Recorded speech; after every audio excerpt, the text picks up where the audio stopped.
เค time to eat พี่อาร์ตฝากสั่งไอ้นี่ให้หน่อยได้ไหมนมพอดีชื่อกินข้าวไม่งั้นถ้าที่เราไม่สั่งงั้นจดไว้ให้เชียร์ในไลน์ก็ได้แล้วแต่เอาแล้วแต่เธอเดี๋ยวเราสั่งให้งั้นจดไว้ในไลน์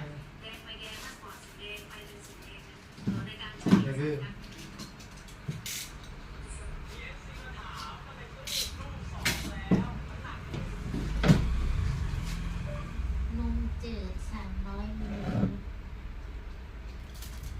300 มล300 ม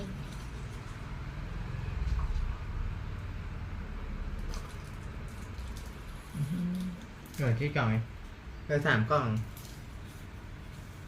มันจะได้พรุ่งนี้วันนึง2 วันจะกินวันละ2 กล่อง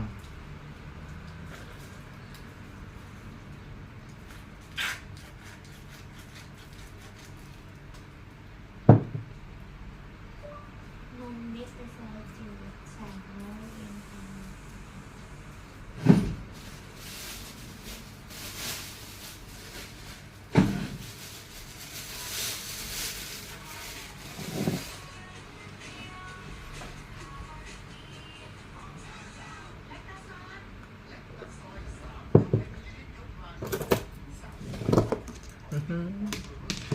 โอเค my breakfast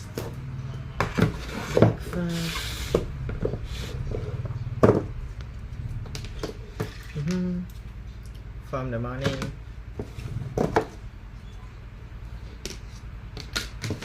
okay let's eat breakfast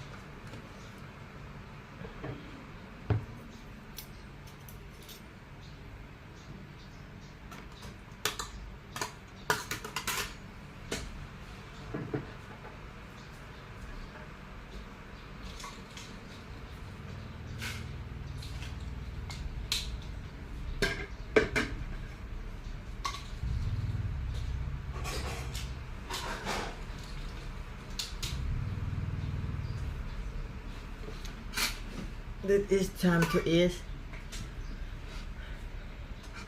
one from Thailand. No.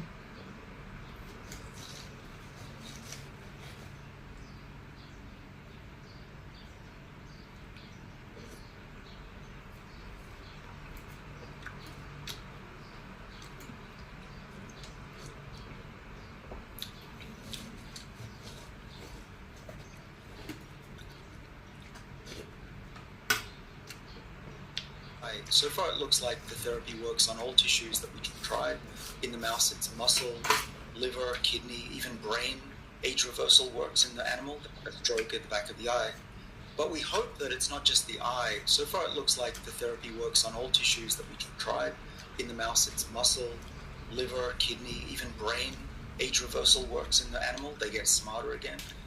And so hopefully this method of addressing health and disease will be broadly applicable, though I don't think it's going to always be a gene therapy because that's expensive. It's hard to get the genes into the eye, let alone the body.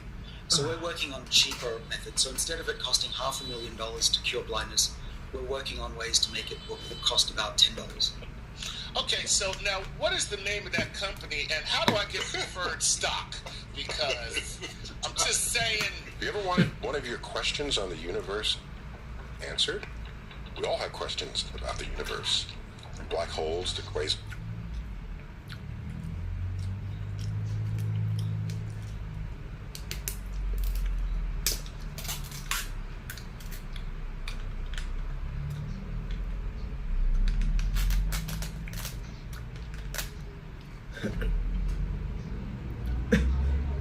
Hello everyone. Gắn chạm.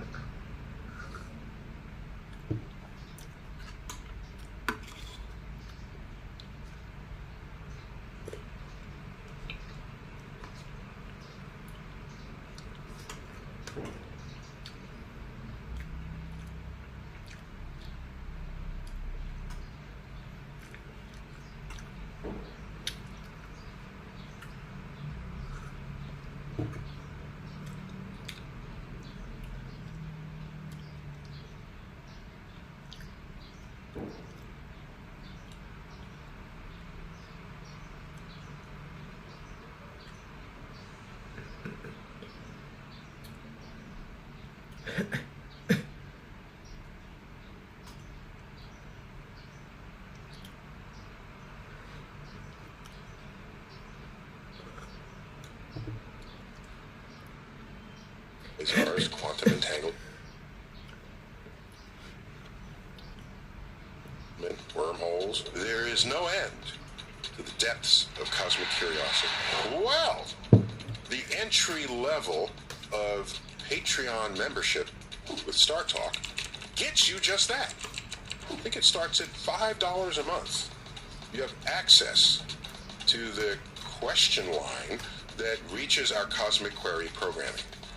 And not only that, we produce a special Cosmic Queries installment just songwriter for Broadway musicals. Ooh! So, that's the entry level. Right now, I invite to. And so we now know. As always, keep looking up. David, are we here looking at a permanent resolution to these diseases, or are we going to have to come back every 6 months and get a refill? Yeah, that was a key question when we first did this. How long does it last? The good news is it lasts for most of the rest of the lifespan of the mouse. The mouse ended up dying with very young eyes. And so we now know we can reset the system every 6 months very safely. So I think what's going to happen is you'll get cured of your glaucoma, your eye will get young, but it'll age out again, and you just get a reset every decade or so, and that's how it'll work. Wow. Look at that. Okay, so we're talking scale here. If you're going from $500,000 to $10, that's gonna. I mean, how long between now, this conversation that we're having at the beginning of 2024, to that actually being possible reality? How long are we talking here? Well, where we're at is we just published in 2023 the first of chemical cocktails that reverse aging in cells. And so we started with thousands of different molecules. We're down to a couple that look really good. We, in fact, have engineered a single molecule that reverses aging. So that molecule, if it turns out to be safe, it could be in a pill if all goes well in about 5 to 6 years from now. And may I have the patent number on that molecule, please? Keep chipping away, don't you? You keep chipping away. Yeah. Well, we also would like to put it into skin care because that's an easier application than an eyeball. That was a very big feature of the movie The Island, which is another genetic movie. And a big running theme there was the skin that they would harvest of a genetic copy of a person in the real world whose skin would get old, but there they would just give them a whole skin transplant. Is there? So I'm in the show me the money camp here. So if you can reverse aging, show me the mouse that hasn't died yet because you keep pumping it full of life. Come on, man. The mouse what do you want? The guy is curing blindness. You want the mouse to live forever? You got a problem? I mean, he's freaking Jesus to mice, and you got a problem with him? Come on! Giving sight to the blind. Oh dear. Oh, he's not full up God yet. He's just Jesus, the Jesus prophet level. All right, no, so here it is. Lately. Yeah, I know, right? Wait. So I'm asking because a mouse in the wild might live 18 months before it's consumed. It's a tasty snack for predators. In captivity, several years. Can you show me a 12-year-old mouse? The oldest mouse there ever was? Why can't you do that now and that would be the evidence? Well, in 12 years, I might have something for you.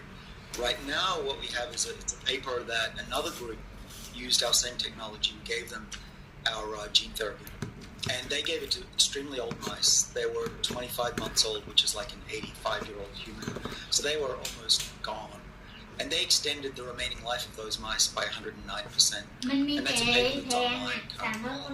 That's pretty damn impressive. That's pretty good. So that's doubling. มันเดี๋ยวไปหาเจอที่อันนี้ก่อนครับผม It's only doubling their remaining life, so I don't know what it was. The whole lifespan. I think Neil's convinced. I'm just saying. Well, not doing it, his no, face no. is not overly convinced that he just doubled it. Neil wants Methuselah Mouse. That's what he wants. Right, David, I'm never going to. I want a wise mouse coming in. With the cane. And the long goat, you know. and it's talking to turtles that do ninja stuff. Well, they're doing work on dogs now. Do any of you have dogs? Well, dogs, famously don't live long, so... Yeah, I want a dog to live to 70 or 80. I think it's doable. Okay, I need that company's information because that, my friend, is going to make you more money than even curing blindness. David, I'm never going to get a chance to say this ever again. Most unlikely that it will. And you'll unpack this for me and make sense of the word salad. Real-time nucleocytoplasmic protein compartmentalization. Please explain. Oh, well, that was one of the measurements that we used in the paper that discovered the ไม่ chemical. เสียงเหมือนโดนน้ำไหมนะค่ะ It's very simple. In the What cell am I is the gonna? nucleus where the DNA is, and then Yo, the who's that, baby? cytoplasm around it. And we made human cells and mouse cells have a bright red nucleus by putting a fluorescent protein from a jellyfish in there. And then we made the green cytoplasm with another different jellyfish protein. So now we have cells that are red, surrounded by green. That's a nice, young, healthy cell. As cells get older, as we grow them in the dish, then what happens is the nucleus becomes leaky. And now the red dot doesn't look as nice. And so we use artificial intelligence to be able to measure that in millions of cells. And it can tell us which chemicals are taking an old cell where it's got a leaky nucleus and getting it back to that original young state. And that's what we did. Brilliant. Yeah. I must ask you, NAD. When I was at MIT as a postdoc, our group discovered that there are genes called sirtuins that stabilize the epigenome. Sirtuins are silent information regulator genes, SIRS, and they bind the chromosome with the chromatin and they make it stable. And they need NAD to work. And as we get older, we don't have as much NAD in our bodies. We don't make as much. And we also destroy it for reasons that make no sense, really. But these NAD precursors like NMN, that you can eat them and you can actually boost your NAD levels. And we've got clinical studies that show that improves health in people now. And that's also in line to be a medicine if all goes well in the next few years. Right, so where do the Yamanaka genes fit into this whole scenario? Oh, yeah, that's a good question. So Yamanaka is a very famous, deservedly so, a scientist from Japan who won the Nobel Prize for discovering 4 genes that reset a cell to be a stem cell. So he could now turn any cell into a stem cell. Which removed from the headlines all of the concern about embryonic stem cells. Right, because you didn't need to. Take any cell and do made it a non-story after that. Yeah. And not to be confused with Yamanika, who was a very funny black comedian. Is that right? No, I'm dead serious. Like, I'm not even joking. And the reason that those genes are relevant is that those OS and K genes are a subset of the Yamanaka genes. So we don't use the full set because otherwise you'd go back to H0 and become a giant tumor. We use a subset of the Yamanaka genes, OS and K, and therefore it's very safe. You don't get to go back to 0, you just go back 75% of age and stop there. Wow. So, using my athletic brain, which is obviously not very bright, but it's very wealthy and I can quite easily afford $500 million or whatever it is. Are there athletes out there at the moment experimenting with this sort of process to extend the bell curve of their careers? And do you want LeBron James's phone number?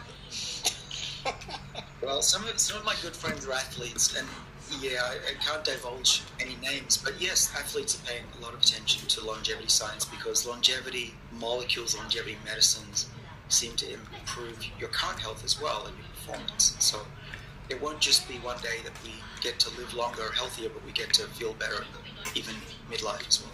So, Tom Brady played for a very long time, and he had one of the most incredibly unappealing diets that anybody could have. and he attributes that to his longevity in the sport and his ability to not get injured and to recover. Is diet one of the most important things you can do to extend your life if you don't have this technology available? Right. Yeah, Tom did all the right things. He didn't Hello. eat too much. He ate less often. He didn't eat 3 full meals a day. Drank a lot of water. He gave a lot of massages to his muscles. All of these things trigger the body into survival mode, which is long-term very beneficial, slows down aging. And to me, it was no surprise that he continued playing until his late 40s. And survival mode is different than, fight or flight mode, right? That's, because a lot of people think survival, they automatically think fight or flight. So what would be the difference between survival mode and fight or flight? Yeah, well, fight or flight's more of a psychological stress. This is biological stress. The cells want to fight against adversity and try and survive. So when they don't have enough energy or you've been running, the cells will hunker down and preserve their health and delay aging. And these genes that we discovered, the sirtuins, they get activated by fasting and by exercise and by certain molecules from plants that, like NAD, which you can take as a supplement. And so my father's been doing all those things. He's now 84 in literally perfect health. So he's a beacon of hope. He's not a clinical trial, but hopefully one day most people can live till their mid-80s and still be just as healthy as they were in their 40s. So we're talking about things that do us good. What's the criminal lineup for the worst foods we could put in our systems? Anything you find in America.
You know me.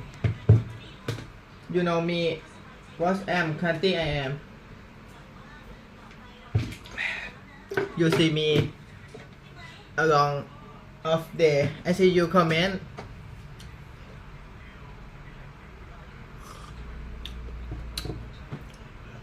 Yes. Amazing. Yeah, it's what you eat and when you eat. We overeat.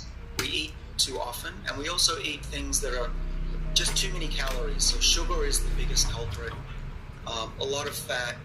I try to avoid meat. So there are a lot of people who love meat. There's no evidence that a lot of meat extends your lifespan. In fact, a lot of the contrary. So yeah, those are the main things. And avoiding fresh foods is the problem in this country. We eat a lot of processed, highly processed foods, canned foods. These are not good because the wonderful molecules that slow aging have been destroyed when you cook them. Wow. So raw vegan, that's the life. I can't believe No, it. I think there's some vitamins and nutrients that are in raw vegetables that you cannot digest through the fiber to get to them, so that there's an ideal cook time so that you can actually access the nutrients. So not overcooked and not undercooked. Yeah, they say Right. blanched kale, because otherwise you're just passing it through your system. It's not doing anything for you. Yeah. Well, my partner put me onto this stuff, which is green tea matcha, which is they stress the green tea leaves before they harvest, and they're full of these wonderful molecules as So well. Chuck, they just stand there and shout at you. Green tea matcha, huh? So look for colorful vegetables. My partner Serena says, eat the rainbow. That's good stuff. Interesting. Okay. But not those candies that are rainbow. The playing Skittles. No. You're taking away all the fun, David. We're heading towards medicine that is bespoke for the individual. Are we going to get to a point where gene therapy will not work for certain individuals, or this is going to work for whoever? Well, given that it's working in dogs and in mice, it's probably going to work in people. I would imagine it's working in monkeys as well. So I'm not so worried about that. I think it's a universal system. But we are entering a world where we can tailor the way we exercise, what we eat individually, right? We all have different microbiomes, we have different gut lining, different genomes, and we can measure that now. The big revolution besides what I'm talking about in my lab is actually the ability to measure our bodies 1,000 times a second and detect a disease before it would show up, even sometimes 5-10 years later. And that, I think that cancer, heart disease, and diabetes are largely preventable diseases right now with today's technology. Okay, so Dave, we got to bring this to a close, but let me just affirm, right now, you said offline that you are 97 years old, is that right? Yeah, but my great-grandmother really is the one that you should be talking to. Oh, now you tell us. After we complete the interview. Well, we look forward to this transforming the landscape. I can tell you that if we all live forever, we need another planet. That's very true, but I'll leave that one up to you and Elon to figure out. Yeah. Yeah, we're coasting into 10 billion people, and that's only if no one lives significantly longer than they currently do. We could probably sustain 10 billion, but not 50 billion or 100 billion. So keep it going. Delighted to get you for this session, and we'd like to check back in on you, maybe in a year or two. Or maybe 200 years. Who knows? You're going to show me the 10-year-old mouse. That's what you're going to show me. Yeah, or hopefully I can show you a person that's been cured of blindness. That would be great. Excellent, excellent. Okay, this has been another installment of Star Talk Special Edition, the epigenome and aging. Long overdue time. Neil deGrasse Tyson here, your personal astrophysicist. As always, yeah.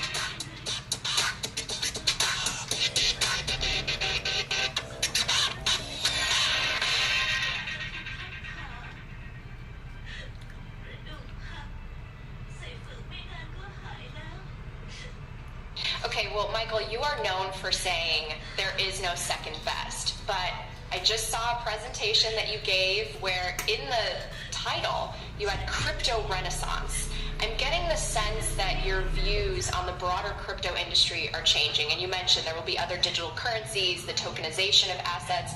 Can you clarify your views and your forecast on this whole space? Yes, I think if you had asked me before November 5th what's going to happen, I would say in the event of a blue wave, Bitcoin's going to grind up against resistance and continue to grow, despite a not progressive regime, but it's going to continue to grow because it's unstoppable.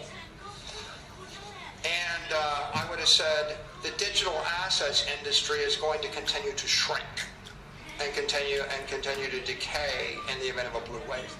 So there was a bifurcation, Bitcoin going up 20 or 30% a year and digital assets falling 20% or 30% a year in the event of a blue wave. In the event of a red wave, I would say Bitcoin is going to blast up, not grind up, but blast up. It's going to power up much faster because now you have a pro-Bitcoin president, a pro-Bitcoin Congress, pro-Bitcoin legislation. We'll have pro-Bitcoin banks. We're going to have pro-Bitcoin institutions. We're going to have pro-Bitcoin mining, etc. So I think the Bitcoin goes from that powering up at 20% to blasting up much faster than that. And I think that the digital assets industry goes from decaying 20% now to blasting up and growing, because the digital assets industry, it can't really prosper in the absence of a digital assets framework, which means 3 criteria. It needs to be ethically sound. It needs to be economically sound, right? And engineeringly sound, technically sound. It needs to be sound technically, physically sound. So a technical ethical economic framework in order to build an entire digital assets industry. So there's no enthusiasm for putting that forward in the previous administration. Now there is enthusiasm, and we'll get one. We've got a promise that we will get a digital assets framework. And I think within that framework, there's clearly a lot of value to be created. If you create digital securities, then what that would mean is you could tokenize a share of Apple stock and you could trade it on a digital exchange on Saturday. And you could even tokenize the Apple stock and you could take self-custody of your Apple shares on your iPhone. And if you can have your photos on an iPhone and your books on your iPhone, and if you can have your files on an iPhone, and if you can have your Bitcoin on an iPhone, why can't you have your Apple stock on an iPhone? So I think that a digital securities framework is very compelling. People want to trade on the weekends. They want to trade on the evenings. They want to, what happens right now? There's like one company that can trade Apple stock. What happens when there's 1,500 companies that can trade Apple stock? What happens when 8 billion people or 6 billion people with smartphones? What happens when people with Android phones can custody Apple stock, right? It's not a complicated idea. Is it technically possible? Sure it is, with modern cryptography. Just that we solved the problem with Bitcoin, right? And modern cryptography has solved the problem. It's just there's no legal, ethical, technical, agreed upon technical protocol to do it. So I think digital securities are very powerful, and you could see first billions, then trillions, tens of trillions of dollars of analog securities become tokenized and become digital.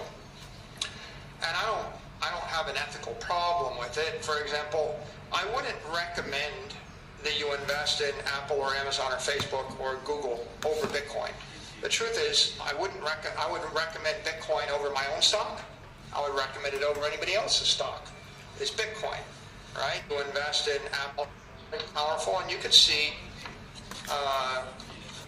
first billions, then trillions, tens of trillions of dollars of analog securities become tokenized and become digital.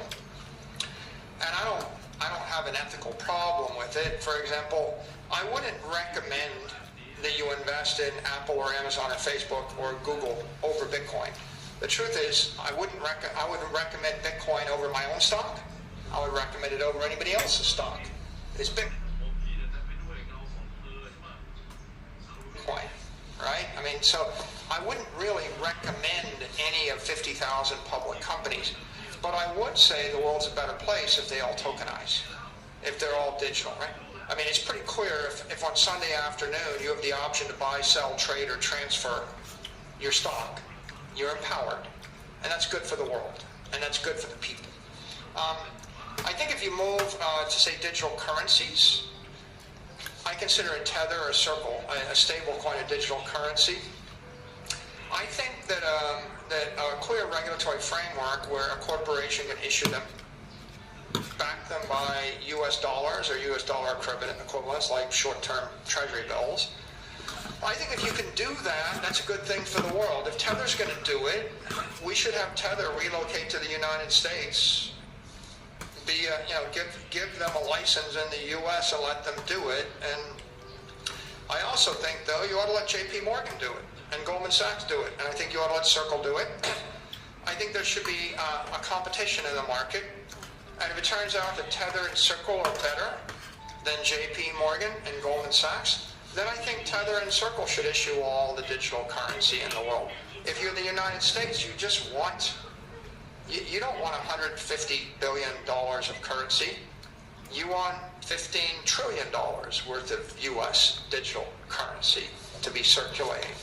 So I think that that's good for the world, good for the dollar, right? Because you said, well, how does Bitcoin deal with 150 other currencies? Or maybe there's 120. Well, the dirty secret is they're all pegged to the dollar, except for the failing ones. There's only two types of currencies in the world. Well, there's three types of currencies in the world now, if you break it all down. there's currencies that are exactly explicitly pegged to the dollar, right? The DROM, explicitly pegged to the dollar. The CNY, explicitly pegged to the dollar, right? There's a lot of those currencies where they literally, so China, they keep it exactly pegged to the dollar. It's just the US dollar. Then there's another set of currencies that quote unquote float, and they like do this, plus or minus 5%. They're nominally pegged to the dollar, right? The Swiss franc, the euro, all of these, they're not really floating. They're just enough of a floating to make it interesting. But as soon as they get too strong or too weak, the monetary authorities move to bring them back into parity with the dollar. Nobody really wants them to move. So they're on the dollar standard as well. And then there's a third set of currencies that don't bother to be pegged to the dollar. They would be the Naira, the Venezuelan Bolivar, right? There's whatever they use in Cuba, and the Lebanese pound, the Turkish lira. They all fall in the category of collapsing, failing. So you pretty much got every currency that sort of works is pegged to the dollar, and every other currency is failing, and so they don't work. So how does Bitcoin sit next to them? It's not competing with the dollar. What's going to happen is if the U.S. licenses digital currency and we go from 150 billion in stablecoin to 1.5 trillion to 15 trillion. It just means there's going to be a demand for $15 trillion of U.S. sovereign debt that's going to be bought by the digital currency companies, which is why, of course, you would just put them in the U.S., have them audited by, if we dropped the war on crypto, auditors would audit the stablecoin companies. They could do business with the banks. They could relocate to the U.S. They would buy up $10 trillion worth of U.S. sovereign debt, and they would compete with U.S. banks, and may the better company win, and the winners would be the American people, the world, right? Market economics and the future, right? That's the winner. Who's the losers, Natalie? The loser would be every crappy, weak currency in the world, every mismanaged, every regime that's managed less efficiently than the United States. I know we're oftentimes critical at home, but the truth of the matter is everywhere else is worse. I mean, Sri Lanka is worse. China is worse. Russia is worse. Everyone in South America is worse. Venezuela, you think Cuba, North Korea, Venezuela, Lebanon, war zones, Afghanistan, every single, tell me the country in Africa which is managed better than the U.S. Name the one. I give you the entire continent, right? It's kind of difficult to find even one country on earth. You're like, oh, I think the Singaporeans do a good job. Okay, you might find a city-state, one little city that sort of on some dimension is doing as well or better. But for the most part, there's 8 billion people on the planet, and there's 7.7 billion people that live in a place which is less, that's managed much less intelligently than the United States. So the losers are the authoritarians and the authorities that wish to impose a fiat currency on the 7.7 billion people that is more inflationary than the dollar. And while they're doing it, they will impose a fiat capital asset on the same 7 billion people. So, we say, well, everybody should just use Bitcoin. Well, they should use Bitcoin, but the truth of the matter is, if you were an operating business in Argentina for the past 20 years, and you had 100 million pesos, if you had been able to swap it for $100 million on a digital currency network, you would still be rich. And if you had been stuck in the peso, you would have been devalued 1,000 to 1, and you would be impoverished. And if you had bought Bitcoin, well, yeah, you would be like the richest person in the world, right? I mean, if you had bought $100 million of Bitcoin 20 years ago, I mean, you couldn't, but 10 years ago, yeah, you would be richer than Elon Musk. But the point is, and this is what I learned in my life, don't let the perfect be the enemy of the good. And the message of the crypto renaissance to the Bitcoiners would be, yeah, Bitcoin is like a perfect solution. But the Argentinians didn't need the perfect solution. If they'd all picked the perfect solution, they'd be richer than Elon Musk and Bernard Arnault and Jeff Bezos right now. They didn't need that. They just needed a solution that was better than an awful one. And so in this particular case, a digital currency that spreads to the entire world, that's embraced by the world, would actually provide American prosperity to people in Africa, Asia, South America, ASEAN, Europe, and it would be I'm going to call it a gateway drug, right, to Bitcoin, right? I think that when you're in Nigeria, going to Tether, going to a digital currency that's backed by the US dollar is the obvious step. And after you get there, the next step would be go to digital capital, which is Bitcoin. And so Bitcoin it's not really competing with the currencies.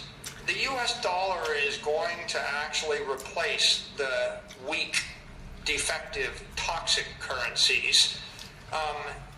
People think, well, the U.S. bonds, they're being attacked by Bitcoin.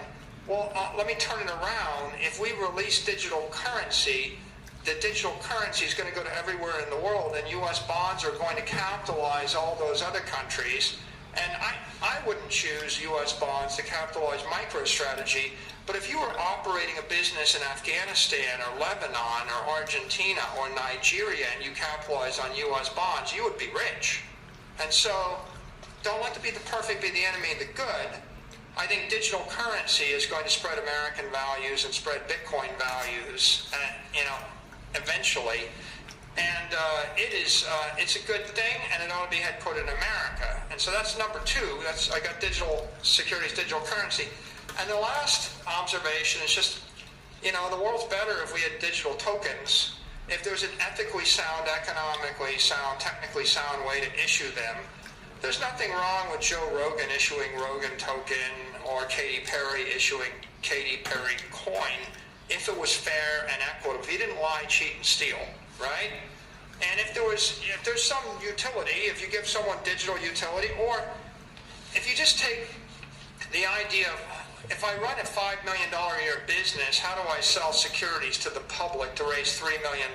If the SEC makes you spend $50 million on lawyers and accountants in order to protect people that want to put $2 million at risk, it's like you can't buy a $50 million insurance policy to take a $2 million risk. And so what we need is a digital regime where I can do things a million times faster, a million times cheaper, and if I can do it a million times faster and cheaper, then I can deliver the promise of either digital securities or digital tokens to 400 million businesses instead of 4,000. And so, yeah, I do think after the red wave, there's a crypto renaissance that's coming, and I think the crypto renaissance is going to spark massive capital formation, and we're going to not have, there's 4,000 public companies, and there's like 40 everybody talks about. I mean, how many of the Russell 2000 do you trade? It's like I turn on CNBC, and it's like NVIDIA, Apple, Meta, NVIDIA, Tesla, NVIDIA, Apple, Meta, Microsoft. And it's like, well, what about the other 99.9%? And so what you realize is we have an antiquated oligopoly. We have an antiquated structure based on 20th century ideas. It's time for us to move into the 21st century. It's time for us to do things smarter, faster, stronger. It's time for us to serve the 8 billion people that are trying to make a life for themselves through the 400 million companies. And we should hold out the promise of technology. And the government's role, it isn't to tell you no. It isn't to sue you when you try to do something aspirational. The government's role is to provide an ethically sound, technically sound, economically sound way out of poverty.